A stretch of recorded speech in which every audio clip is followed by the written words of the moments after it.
Okay, first off, you know you're nominated for the Grammys, but you're also a presenter. I got this note the other day about you being a presenter on it. So if that's cool with you, I'll go ahead and confirm that.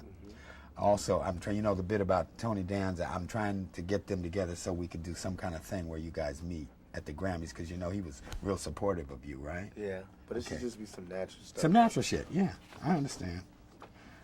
Next thing is this vest on the cover. The designer saw this on last Sunday's New York Times Magazine cover, and they want you to star during Fashion Week in their show. I'll hook you up That's tight. with a wardrobe for that. If you want to go to New York, we can also do that. What else have I got here? Oh, when we do Saturday Night Live, is that all right? Yeah. when we do Saturday Night Live next month, we rehearse on the 15th. The 16th is a free day, and then we do the show live on Saturday, the 17th of February. Lauren Hutton has a bomb show, and the 16th, it's one-on-one, and she's a real down person. I know her. She would love to have you do that on your day off in between, and we can do that while we're in New York. And it's a film show as opposed to tape, so that's something we could do. Let's see, what else? Okay, let's talk about this and see what you think about your art for your album. I just want it to be a little bit more clearer. And you told me it's going to be Xerox. Yeah, this is a color Xerox, which looks muddy. Okay. So the actual film has not been cut. When you see that, it'll be a lot better. This is just for proofing. That's good. Yeah. Put the fan club address on there. Oh, you want the fan club on there? Okay. Greg, make a note of that so we can get a Tupac's fan club address on the somewhere in the booklet for both the CD and the cassette. Let's put it here, and we can put it opposite the club in Vegas. Right under Tupac on this last page. Right. We can insert that right in here. Now, you want a phone number or just an address? What do you want on that? It could be either or both. Okay, we'll work on that. One y'all feel. Okay. Let's see. I think that's about it. Now, I wanted to show you the ad that we're doing for first one of the ads that's happening for the single. Oh, yeah. That's still Ken Nahum stuff. I'm trying to keep the theme of your art across the board so it all corresponds with what the CD is like. It's tight, right? That's tight. Nice little ad. Yeah. Camera nods, yes. Okay. Okay, so what else? I think that's about covered it. If you I gotta want. go to the store, man, and get me another nose ring. Oh, okay. I'm naked out here. Listen, you know what? When the album come out, you know what? When you get the chips, you know what Papa G want. What? You gotta take me for this. Yeah, no. And first, I'm gonna get my first tattoo. I'm gonna get you a chair with the. It's ridiculous. I know, It's but death row, man. that's all we doing here is work. You know what I'm saying? You know what? Tupac, I'm gonna ask. All right, great, good. Yeah, congratulations on the nomination. Thank you. That means a lot. Your life has changed dramatically in the last 3 years, and then particularly in these last 3 months. No doubt. Okay. Yeah, not lying. It has been a big difference. What's it mean to you, especially these last 2-3 months of your life? It is a good reward for the patience of being in a maximum security penitentiary. You know, all the times when I could have acted up, or all the times when I could have went one way and I was like, I know this ain't forever. I'm gonna just ride this out, and I know it's gonna be my time again.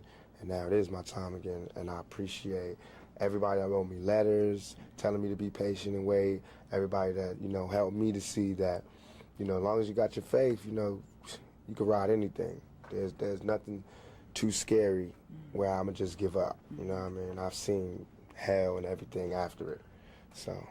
It's been some very interesting articles out recently. This man here is responsible, Papa G, getting a lot of press out about you all. Let me ask a comment about one of the things that I read. Certainly you're here at the family now. You all call this a family. What's it mean for you to be here with Death Row? It means that I have to give my 110% so that all the rappers under me can give their 110%, so that everybody else, all the peer rappers like the Dog Pound and Snoop, to give their 110%, should give his 110%, Papa G give his 110%, and that's what makes Death Row Death Row. That's what makes us have record-breaking album sales and things like that. Is we give 110%. So for me, it's good. It just means that, you know, I'm somewhere where if you're persistent and efficient, you get rewarded, and that's what everybody wishes for. Your focus seems clear. I think, like you said, being in maximum security certainly does a lot of things for one's head and one's focus and desires and dreams.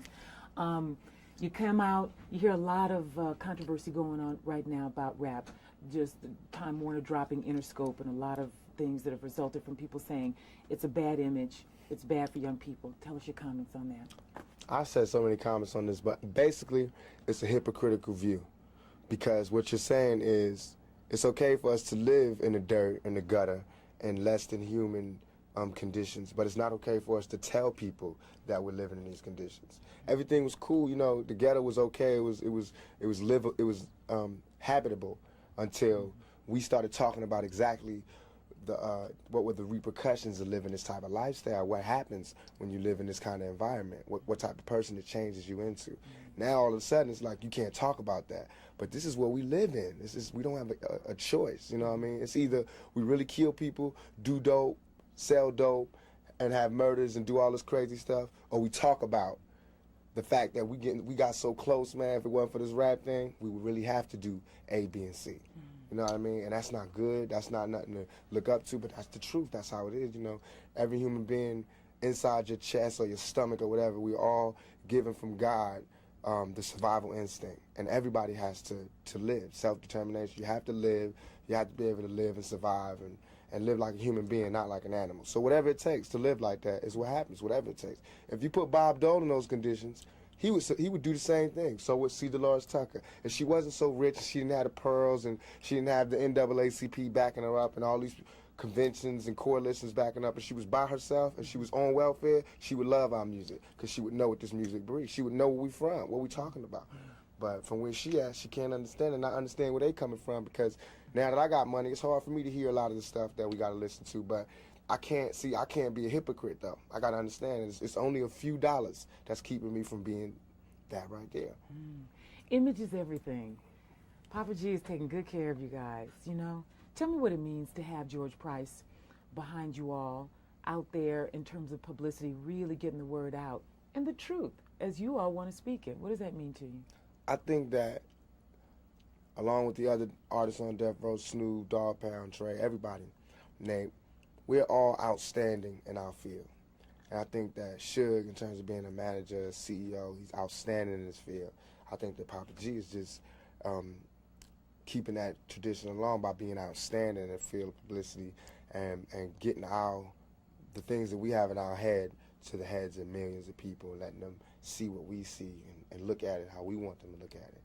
You know what I mean? Like the vibe cover, that's how we feel, like a mob, like a family. You know, we want people to see that. Not mob like guns and things, but mob like family. Like, you say to do this, we do this. And like with the New York Times cover, that's like the ghetto coming home picture. You know what I mean? With the cash and all of that. Every time somebody come out of jail, they got to take those kind of pictures. They got to get their humanity back from all the days they had to bend over and have some man looking in they, you know what I mean? For all the times they had to strip naked, for all the times they had to cut their visit short and couldn't hold their girl and couldn't kiss their girl.